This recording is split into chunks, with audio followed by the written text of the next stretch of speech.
Hi friends, ఇక్కడ మా ఇంటి దగ్గర ఖాళీ ప్లేస్ ఉంది. ఇక్కడంతా పాది బాగా నీట్గా చేశాను. ఈ సైడ్ అంతా వంకాయ చెట్టు నాటుతున్నాను.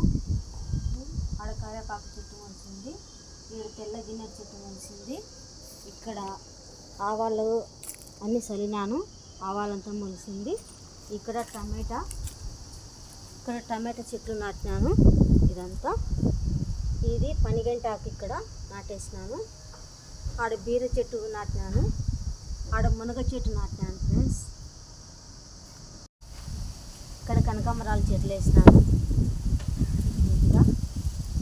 ఇది వంకాయ విత్తనాలు వేసినాను. నెల ముందరగా బాగా మొలిచినాయి. ఇవి గ్రూపుగా ఉంటే సరిగా బతకవని ఇట్లా విడివిడిగా నాటుతున్నాను. వంకాయ చెట్లు పెద్దగా ఉంటాయి కదా, గ్రూపుగా ఉంటే అందుకోసం విడిగా నాటుతున్నాను.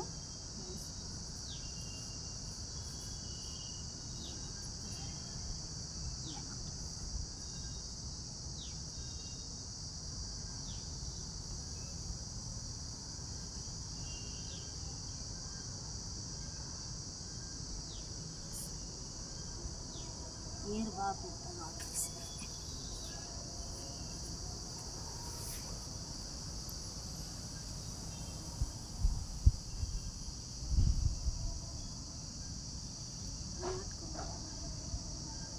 ఇప్పుడు గోవాకు విత్తనాలు మార్కెట్కి పోయి ఒక ప్యాకెట్ కొనుక్కొచ్చినాను. ఇప్పుడు ఈ గోవాకు కూడా నాటుతున్నాను. వంకాయ చెట్లు నాటినాను. ఇవి బీర చెట్టు, బీరకాయలు, ఈ అనపకాయలు ఇవి నాటుతాను. నాటుకుందాం. గోంగూర ఏం ఊరికి అట్లా మట్టి వేసి ఇటు కప్పితే చాలా అయ్యేం ఉంచాయి. పడింది కదా అంతే, ఏం అవసరం లే, అట్లా అంతే. అయ్యే మొలుస్తాయి, చల్లినా కూడా అయ్యే మొలుస్తాయి. విత్తనాలు ఇలా 2 విత్తనాలు వేసి అట్లా మట్టి తీసి అట్లా మట్టిలో వేసినా కూడా ఈ గోంగూర మొలిచిపోతాయి.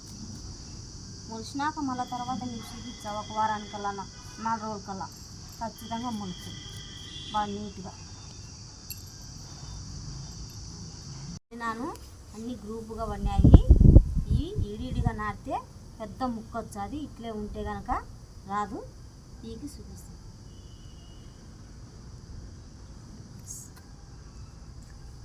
ఏరు దిగుకోకుండా నీళ్ళు వేసుకొని నాటుకోవాలి నీట్గా.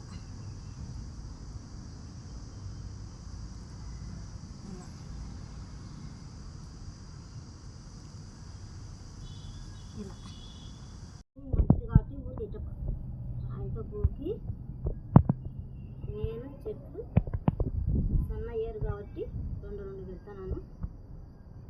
2 కానీ 3 కానీ మందు లేకుండా ఈ చెట్లు ఇలా నాటుకొని బతుకుతాయి. బాగా ఇలా నాటుకొని వంట చేసుకొని తింటే ఎలాంటి జబ్బులు రాకుండా మనకు ఉంటాయి. అక్కడ మందులు కొడతారు కదా, మనం కొనుక్కునే తినేటన్నీ.